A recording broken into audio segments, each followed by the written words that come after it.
The University of Maine School of Nursing recently opened its new Learning Resources and Simulation Center to better train nursing students by giving them real-life situations in a controlled environment. Brian Knobloch spoke with the center's director, Janis Childs, about the program. Janis, we're here at the Learning Resources and Simulation Center. Tell us about the center. Well, it's a new center that we actually constructed this summer.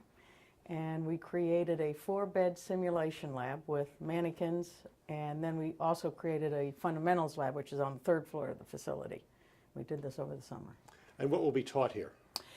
Skills, critical thinking skills for nursing students.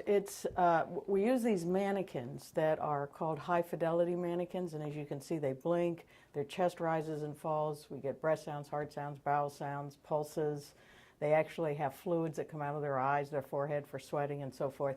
So it's the closest thing to reality for these nursing students. So it helps bridge the gap between theory and their actual clinicals over in the hospital or one of the hospitals.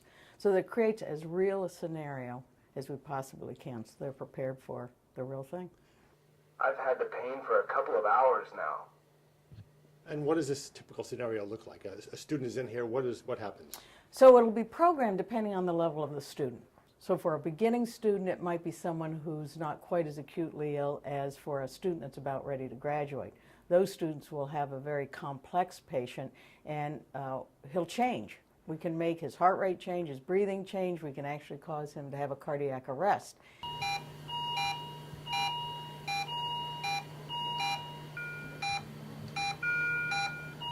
And we're hoping the students notice that and then go down their critical pathways of thinking to what they need to do to revive him, to take care of him, to respond to whatever his nursing care needs are. Will the students know what's coming before the class, or will it be a total surprise to them? No, it's usually they know what's coming. They have an idea of what the scenario is going to be, what his problems are, and for the most part we prepare the students so that their objectives and outcomes. Otherwise they come in here sort of willy-nilly and their learning is not as structured or directed. Now, the very last scenario that they do before they graduate, there might be a little more of that unknown. So again, they get to experience what they would do in a real-life situation where they may not have been as prepared. And what are the benefits for using a simulator like this? Again, it bridges that theory to clinical gap. And what did they do before the mannequins were available? Well, we have static mannequins that just lie there and don't do anything. Their chest doesn't move, they don't blink, they don't respond. He can talk, you can talk for him, he has vocal sounds. It's just more real than working on a mannequin that is what we call static, doesn't move. Do the students sometimes get lost in the realism of the scenario? They can. They very much can. And what's neat about this is if they get lost, we can stop it and we can start it again. Or they can go through it. We have a debriefing period. They learn from it. Then they can go and do the scenario again.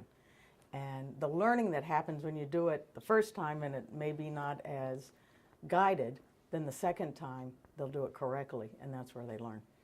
And this really helps to give them, train them in complete patient care. Absolutely. And where does the funding for the center come from? This was an earmark, and we had the support of Senators Collins, Snow, and Rep. Shelley Pingree. They helped us with this and talked with the legislature about it and the value and how important this was for educating nurses, our future nurses in Maine, and very important. Will all the students go through here eventually at some Yes. point in their training? Absolutely. Well, it's a very sophisticated robot, a lot more sophisticated than the little operation game that they used to have. Yes, it is very sophisticated. This is the 3rd generation, and I can only imagine, he's about 10 years old from when they first came out with the first Sim Man. Can't imagine in 10 years what it'll look like. Maybe he'll be walking around.